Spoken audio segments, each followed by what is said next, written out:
buenas noches, bienvenidos al En 15 de hoy. Hoy es viernes 11 de junio, y me llegó hace un par de semanas este libro, Al final del miedo, de Cecilia Udave, y entonces me lo fui comiendo y dije, no, sí tengo que platicar con Cecilia.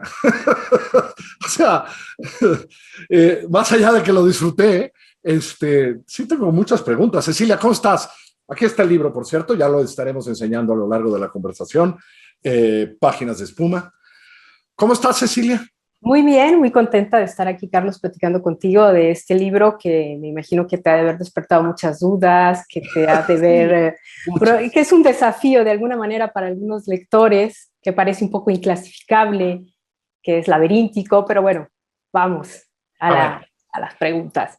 Empecemos por lo primero, es un libro de relatos, ¿no? De relatos diferentes entre ellos, pero al mismo tiempo que contienen todos ellos que lo hacen. Lo primero que te quiero preguntar es, Cecilia, ¿lo pensaste como libro? Es decir, ¿o fuiste pensando las historias una a una y de repente dijiste, mira, en esto ando? ¿O pensaste todo antes de empezar? No, este es un libro proyecto, lo que también se denomina como un libro artefacto, que se fue construyendo a partir de un relato, digamos, vertebral, que es Al final del miedo, que aunque se cierra con él el libro, fue el primero que yo escribí. Okay. Y lo escribí justo después de que se iba a acabar supuestamente el mundo en el 2012, que no se acabó el mundo, por supuesto, pero que a todos los seres humanos nos encantan las catástrofes, pensar que el fin del mundo siempre se aproxima, nos gusta vivir un poco con miedo. A partir de ahí empecé una serie de anotaciones y de estrategias con este libro. Además también empezaron a aparecer agujeros negros por el mundo. Es cierto. En ese momento, ¿no? Ahora tenemos un socavón en Puebla, Cecilia. No sé si te diste cuenta que se abrió. Claro que sí. En Puebla de la nada, es increíble. Pero te voy a platicar que este libro artefacto, además, Juan Casamayor, que es el editor de Páginas de Espuma, donde está publicado El final del miedo, cuando se iba a presentar en España, también apareció un agujero inmenso. Y ahora que viene el libro a México con su edición mexicana, también empieza a aparecer en Puebla. Me dijo, ¿no será un artefacto que abre las entrañas de la tierra? Y que ahora resulta que es como premonitorio. Y me dio un poco de risa, pero al mismo tiempo un poco de miedo también. Porque cuando yo empecé a escribir el libro, tenía esta idea y quería que de alguna forma abordara distintos aspectos de los temores que nosotros tenemos siempre al enfrentarnos a catástrofes, pero que estuvieran como un rumor, que estuvieran afuera, porque siempre estamos viviendo con la amenaza de que algo nos va a ocurrir, que se va a acabar el mundo, ya sea de manera, digamos, natural o social. Pero ¿qué pasa con la vida de los individuos, sus pequeños cataclismos, sus pequeñas apocalipsis personales? ¿Cómo viven eso? Y también normalizar un poco esa violencia y esa catástrofe con la que hemos aprendido a vivir todos.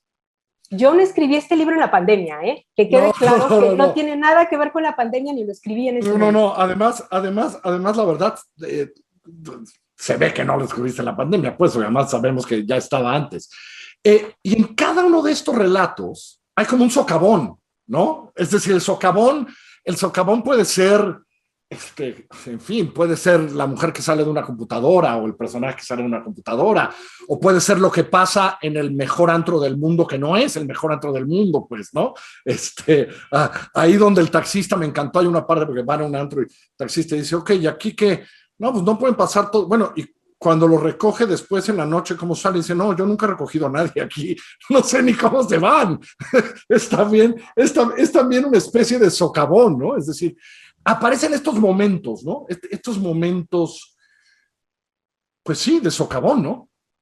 Sí, fíjate, Carlos, que yo lo que quería era que no solamente estuviera la metáfora del socavón o de estos enormes agujeros negros, estos huecos, sino que también fueran como un juego de especular con los personajes. Los personajes también están abismados en sí mismos, están pasando por un momento de contrapunto, un momento de quiebre en sus vidas y están buscando algo que los redima, que los ayude precisamente a llegar hasta al final del miedo. y toda la ambientación que está alrededor de los cuentos, que está llena de extrañeza, a veces siniestro, a veces también nos puede parecer perturbador, es precisamente también para que el personaje vaya introduciéndose en la atmósfera interior de los personajes. No solamente existe una atmósfera exterior, sino también interior, como tú muy atinadamente lo señalas. Creo que una de las narraciones que más me alucinó, porque creo que todos en algún momento, no debemos negar que todos en algún momento nos da mucho miedo el día que no puedas reconocer a nadie. Algún día lo hemos pensado, ¿no? Porque además es obvio que hay una enfermedad que es así, no es lo que se cuenta en este libro, sino por donde está el personaje de repente se levanta y no sabe dónde está, no sabe quién es el de enfrente. Me encanta cuando tiene una bolsa y de eso y dice, ¿por qué tengo tantas cosas en esta bolsa? ¿Por qué hay tantas cosas? Ese es un miedo que hemos tenido, pero ¿por qué le enfrenta ese miedo también cuando sale al mundo y no puede reconocer a nadie, ¿no? Bueno, me encanta mucho ese cuento que mencionas, que se llama Sereno Olvido, porque además ella, que es una protagonista, de pronto va siguiendo su cotidianidad, se levanta, empieza a sangrar, pero llega un momento en el que dice, ah, caray, no recuerdo a nadie. Sé quién soy yo, pero no recuerdo a nadie en mi vida. Y se convierte de pronto en una investigadora de sí misma, de esa vida que olvidó y que no sabe si quiere recuperar. Y esto me parece una metáfora muy, muy afortunada de cuántas veces nosotros no hemos querido dejar atrás ciertas cosas para tener la posibilidad de reiniciarnos. Y bueno, todo lo que allí sucede en el cuento, que no lo vamos a comentar a los espectadores, pero es tiene que ver interesante, con esta búsqueda. Claro, ¿no? y es interesante cómo todo el tiempo ella, o sea, a lo mejor tendría que ir al hospital para ver si fue eso, pero va descubriendo que hay otra vida también, ¿no? ¿No? Va descubriendo que hay otra vida. Decías es un libro, ¿cómo le llamaste? Un libro... Que puede desafiar un poco al lector, pero es un libro artefacto. Eso, es a eso me referí. Artefacto. Que es un libro artefacto. ¿Por qué es un libro artefacto, Cecilia? Porque es como una pequeña maquinaria en la que Cierto. el lector se tiene que ver involucrado. Y a mí lo que me gusta mucho del libro son todos esos silencios, que lo que no se dice, y que es el lector el que va a venir a completar las historias, el que se convierte también en una especie de paseante o de viajante, de viajero, vamos a decir, durante la lectura o cuando va leyendo cada uno de los cuentos, ya sea que lo lea de manera... Yo recomiendo, por favor, que lo lean de manera ordenada, como lo propongo yo, porque después, cuando haya alguna relectura, lo pueden hacer como quieran, pero al principio sí se debe de establecer esta relación para que el lector se familiarice con todo lo que está sucediendo y empiece a descubrir cosas. Por ejemplo, todos los personajes tienen sed. Todos los personajes están bebiendo algo. Es cierto, ¿eh? Y cuando uno hace una relectura empieza a ver, luego todos los personajes se relacionan también a niveles intertextuales. No solamente porque están unos dentro de otros cuentos, sino porque también hay intertextos que se van ligando unos con otros. En varias narraciones hay sangre, Cecilia. En varias hay sangre. Siempre están en parejas, pero viene siempre un tercero que viene a confrontarlos. Entonces, todo esto hace que sea un libro artefacto porque fue construido como una maquinaria que debe de funcionar de manera casi perfecta, ¿verdad? De la perfección para los grandísimos, pero casi perfecta, y que acaba de, digamos, de estar completa cuando el lector hace su lectura del libro. Ya me decías que escribiste primero la última narración y acabas de recomendar que se lea en orden. Yo lo leí en orden, por cierto. ¿Te costó mucho la decisión de cuál primero, cuál después cuando los tuviste todos? Es decir, ¿fue parte de cómo ir a armar y a lo mejor cambió partes de alguna narración cuando dijiste, este es el orden? Sí, como te dije, tuve varios años trabajando el libro. No es que estuviera escribiendo todo el tiempo el libro, sino que muchas veces se tiene que dejar reposar, después uno lo retoma, y había unos cuentos que ya no están ahí, escribí otros, se fue armando. Y llegó un momento en el que había decidido que al final del miedo iba a ir en el centro del libro, y después dije, no, no puede ir ahí.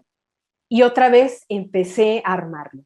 Y fue muy lindo porque al final quedaron 8 historias y todas las historias también se complementan. Es decir, el primer libro, que es 7 minutos, el primer cuento, que es 7 minutos, se complementa con Al final del miedo. Sereno Olvido con Hotel. Después viene claro, Cazando un día de campo, claro. con Deja que sangre. Y después viene La verdad, perdón, La verdad verdadera. Después viene la verdad, después de La verdad sangre. viene Hotel, sí. Sí. Y Espejismo. Sí, y Espejismo. Entonces todos, de alguna manera, se pliegan también. Tienen su cuento gemelo, que tiene alguna relación con ellos. Entonces, todas esas cosas, si el lector la va descubriendo, sobre todo en una segunda lectura, pues yo lo gocé mucho. Por eso ese de Hotel me dio miedo, ¿eh? Pues, ¿cuántos no tenemos una... Ese de Hotel me dio miedo, debo confesar. Cuando llegué a Hotel dije, espérame, ¿no? ¿Qué pasa ahí con estos mellizos, verdad? ¿Qué sucede ahí? Esta presencia siniestra. Acaba de salir. ¿Cuánto salió en España, Cecilia? En España salió en febrero de este año. En febrero. Entonces empiezas apenas a tener reacciones de lectores y de gente que te quiere y te escribe, ¿no? Así es. He tenido comentarios muy, muy gratos de gente muy querida. Bueno, puedo comentarlo ahora porque me lo hizo llegar una amiga muy querida que le hizo llegar mi libro pues a un poeta muy importante que yo aprecio mucho y que decía que yo tenía un inconsciente privilegiado y que el libro le parecía también una locura muy hermosa, en este sentido de ir entrelazando todas las historias y que se veía que había un trabajo ahí. Yo creo que para un escritor lo más importante es que el lector se dé cuenta que no es un libro descuidado, que es un libro que está ahí y que todo lo que de pronto digan, no es cierto, aquí se equivocó, vayas y lo busques y digas, sí es cierto, ya me estaba diciendo desde antes que iba a suceder esto, ¿no? Y no se equivocó. Pues yo no me equivoqué en leerlo, Cecilia, ni en conversar contigo hoy, qué delicia de charla. Aquí está, me encantó la portada además, se llama El final del miedo, Páginas de Espuma, ya está a la venta. Cecilia, un placer, te mando un abrazo, gracias. Igual, muchas gracias. Un gusto. Pónganse a leer, porfa, buenas noches, que les vaya bonito, buen fin de semana.